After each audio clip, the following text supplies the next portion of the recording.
Let me tell you something.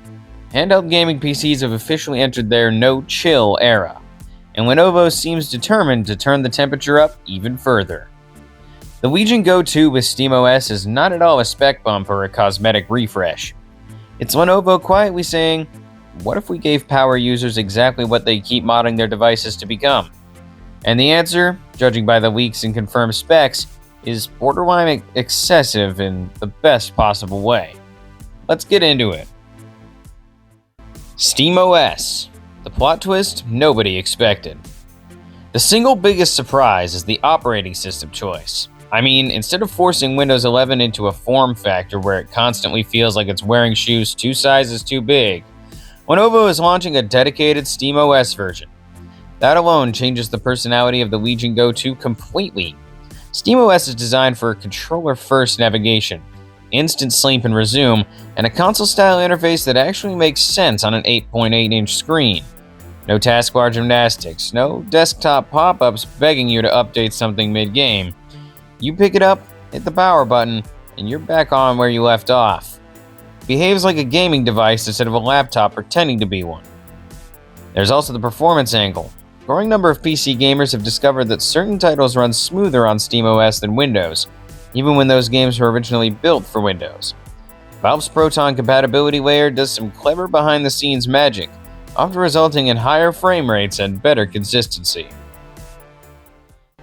Same hardware, sharply different feel. Here's the clever part.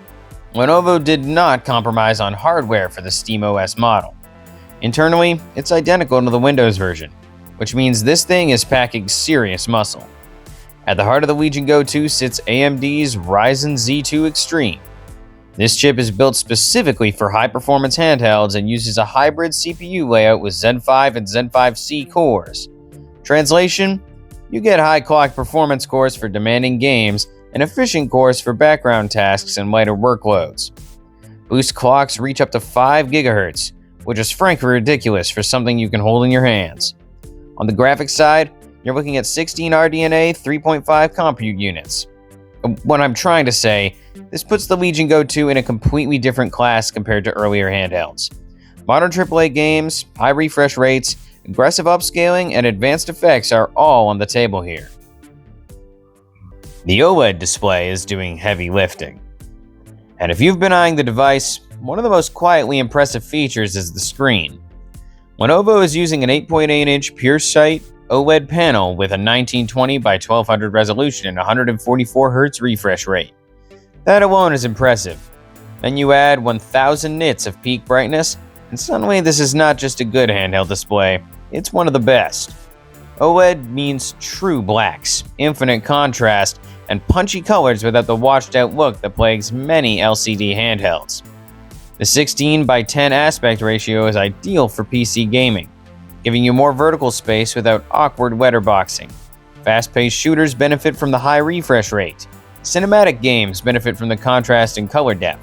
Indie pixel art pops like it was dipped in neon. This screen is not here to be subtle, it's here to flex. Detachable controllers that actually matter. The detachable controller design returns, and it's more than a gimmick.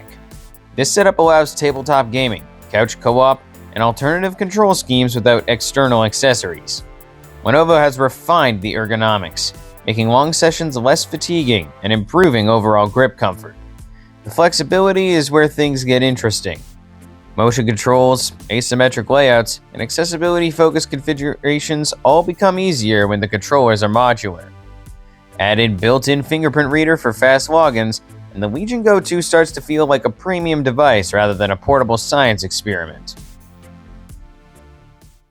Memory and storage, laptop class, no excuses. Lenovo clearly did not want anyone accusing them of bottlenecking this thing. The Legion Go 2 supports up to 32 GB of RAM. That is not just plenty, that's borderline overkill for a handheld, and that's exactly the point. Storage options go up to 2 TB using PCIe 4.0 NVMe drive. Fast load times, massive libraries, and zero juggling between installed games. There's also a microSD card slot for additional expansion, because Lenovo understands that Steam libraries have a habit of growing out of control. Battery life that might surprise you. The 74WH battery is one of the largest ever seen in handheld gaming PC. Combined with SteamOS efficiency, this could result in noticeably better real-world battery life compared to the Windows version, especially in less demanding titles. Of course, crank everything to maximum and the battery will still drain quickly. Physics has not been defeated yet, but the combination of efficient cores, smarter power management, and a large battery means the Legion Go 2 is better positioned than most of its competitors. Charging is handheld via a 15-watt USB-C charger with full USB power delivery support. That means no proprietary nonsense. Laptop chargers, power banks, docks. If it delivers enough juice, it works. Ports that refuse to be limiting. Two USB 4 ports support DisplayPort 2.0 and USB PD 3.0. That opens the door to external GPUs, high refresh external displays, and advanced docking setups. Add Wi-Fi 6E and Bluetooth 5.3, and the Legion Go 2 starts behaving like a compact desktop replacement when docked. There's also a 3.5mm headphone jack, because Lenovo thankfully understands that latency-free audio still matters. Dual speakers and dual microphones round out the package, making the device equally comfortable for gaming, streaming, and voice chat. SteamOS compatibility. The one catch. SteamOS is excellent, but it's not perfect. Not every PC game works, particularly titles with aggressive anti-cheat systems. Lenovo is clearly betting on Valve's continued progress in this area, and to be fair, Proton compatibility has improved dramatically over the years. I feel for many users, the trade-off will be worth it. A smoother interface, better handheld ergonomics, and potentially higher performance outweigh the occasional unsupported title. For others, the Windows version still exists. Lenovo is not forcing a choice, it's offering one. Pricing. Premium, but calculated. The SteamOS model launches at $1,200, while the Windows version currently sells for around $1,350. That price gap is noticeable, but it's not massive. This is not a budget device, it's a flagship handheld, and Lenovo is pricing it accordingly. When you consider the OLED display, high-end APU, massive battery, and premium build, pricing starts to make sense. It's not competing with entry-level handhelds, it's competing with the very top of the market. The bigger strategy behind the scenes. The Legion Go 2 does not exist in isolation.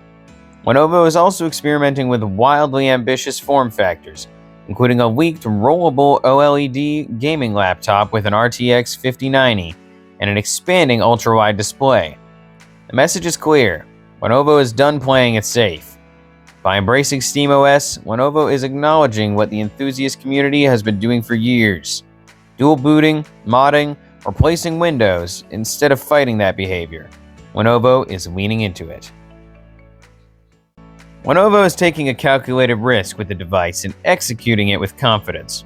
Top-tier hardware, a genuinely handheld-friendly operating system, an outstanding OLED display, and serious expandability all come together here.